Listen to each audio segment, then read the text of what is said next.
Obviously, I would do this much, much quicker if I wasn't Oh, talking. yeah, absolutely. But so I think we could bring out some of the detail in the clothing. Okay. So I'll bring that to about 50%. Let's go back into the adjustment brush and reset it and bring in some shadows. Just make my brush bigger there. And that's a bit too much, so I'm just going to bring it down there. And the same on the skirt. This area of the skirt here where it is actually a bit lighter, the leather. Oh, yeah, yeah. We see the detail coming out. Yeah, yeah. It's now The the light would worn be look. shining on it. It's Yeah, also yeah, that worn look, isn't it? That, yeah. yeah. Yeah, I wish I'd have Nice. fixed this bit in the original render, but never mind. We did it in the other one. So that's it for the adjustment brush. I'll show you what we might not use this, but I'll show you what the graduated filter does. I'll just reset it. So you just basically drag it out, and then you got all the same controls, and you can, Oh, just a gradient. Oh, yeah, and you can use the clarity and make the shadows darker or whatever. And you look can do at that. You can that. do that anywhere. You As see many that? as you want. Wow. Yeah, yeah. I mean, we're not going to use. Actually, there is one where I will use it. Actually, Would you ever, just out of interest, like when we start using filters like this, would you consider rendering the background independently from the figure? Like basically render it out twice, once without figure, once with just figure. I've done that for main promos. I've gone into this thing now where I have two figures in the main promo.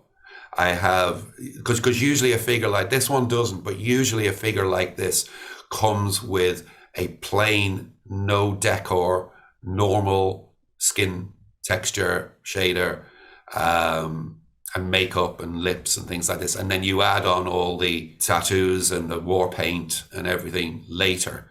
Then I would render them out with a transparent background, both of them individually, and then I would render a big version of the background on its own, and then bring all three elements into Photoshop and composite them in Photoshop. That's usually the only time I do it. Okay. But I was just darkening this little tree, this close tree here with the gradient filter there.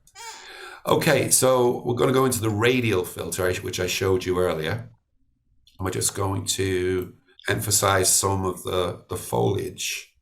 So let's bring the exposure down, maybe bring the clarity up a little bit, maybe the blacks down a bit. What I like about this approach is this, don't try to tackle everything at once with one filter. You know, the foliage needs different treatment than the clothing, and the hair strands at the top need different treatment than the ones at the bottom. So it's Exactly, nice to see this actually. Yeah, exactly. So see that's nice. Bring out that little bit of detail there. It's just such a simple trick. It's just, yeah. And yeah, it's much quicker than the burn tool. yes, yeah, absolutely. Yeah. Don't like that one. No, don't like that one either. So you just basically select and press delete, and it goes away. So that would be pretty much what I do in Camera Raw. So that I think that would give everybody a good idea of what Camera Raw is about. I mean, I've really skimmed the surface. There's a lot more. You can actually load in LUTs, lookup tables, and different film. I don't know what the word is. Yeah, I know what you mean. Like different film types, I suppose. Like, like have you Kodak, shot whatever, it? Yes, have you shot or it on this or Fuji, that? whatever, and whether it was pushed so many stops when it was developed or whatever. You can load in all those things into Camera Raw, and you get some wonderful looking things with it.